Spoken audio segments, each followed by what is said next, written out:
Halo sahabat sehat Medina, kamu mungkin pernah melihat dua anak seusia tapi tinggi badannya beda jauh.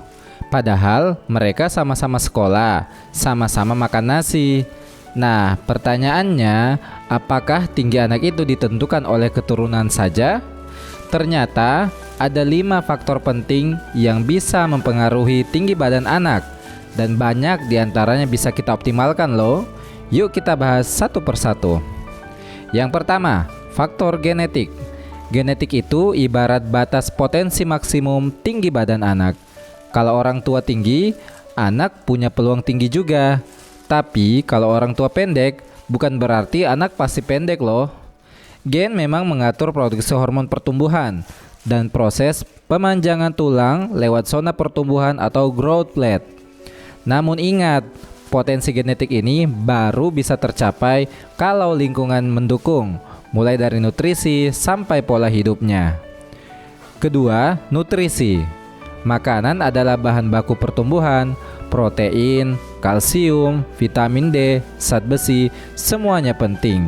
Kekurangan gizi menyebabkan gangguan pertumbuhan tulang dan otak, bahkan bisa menyebabkan stunting atau kerdil. Gizi ibu sejak hamil hingga anak usia 2 tahun atau 1000 hari pertama kehidupan sangat krusial. ASI eksklusif dan makanan pendamping ASI tepat waktu juga punya dampak besar pada tinggi dan perkembangan anak. 3. Tidur. Tidur bukan cuma buat istirahat loh. Saat tidur nyenyak di malam hari, tubuh anak melepaskan hormon pertumbuhan. Kalau anak tidur cukup dan berkualitas, hormon ini akan bekerja maksimal, memperpanjang tulang dan membangun jaringan tubuh. Anak-anak yang kurang tidur, apalagi tidur larut karena gadget misalnya, bisa mengalami gangguan pertumbuhan. 4. Aktivitas fisik. Olahraga itu bukan cuma buat sehat, tapi juga bikin tambah tinggi loh. Gerakan seperti berlari, melompat, berenang, dan skipping dapat menstimulasi tulang panjang agar bisa tumbuh optimal. Aktivitas fisik juga mampu memperkuat otot, memperbaiki postur tubuh, dan meningkatkan jumlah hormon pertumbuhan. Anak yang aktif biasanya juga lebih mudah tidur nyenyak dan punya nafsu makan yang lebih baik. Dan ini merupakan kombinasi ideal untuk tumbuh optimal. 5. Lingkungan dan pola asuh. Ini faktor yang sering diremehkan. Lingkungan yang penuh stres, pola asuh yang kasar, atau paparan asap rokok bisa menghambat pertumbuhan anak.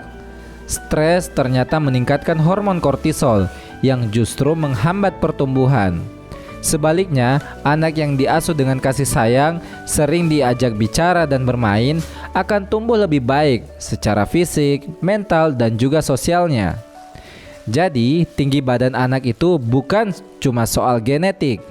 Nutrisi yang baik, tidur cukup, olahraga rutin, dan lingkungan yang sehat bisa membuat anak mencapai potensi maksimalnya. Kalau kita sebagai orang tua, guru, atau kakak bisa membantu menciptakan kondisi ini, maka anak-anak kita punya peluang untuk tumbuh optimal.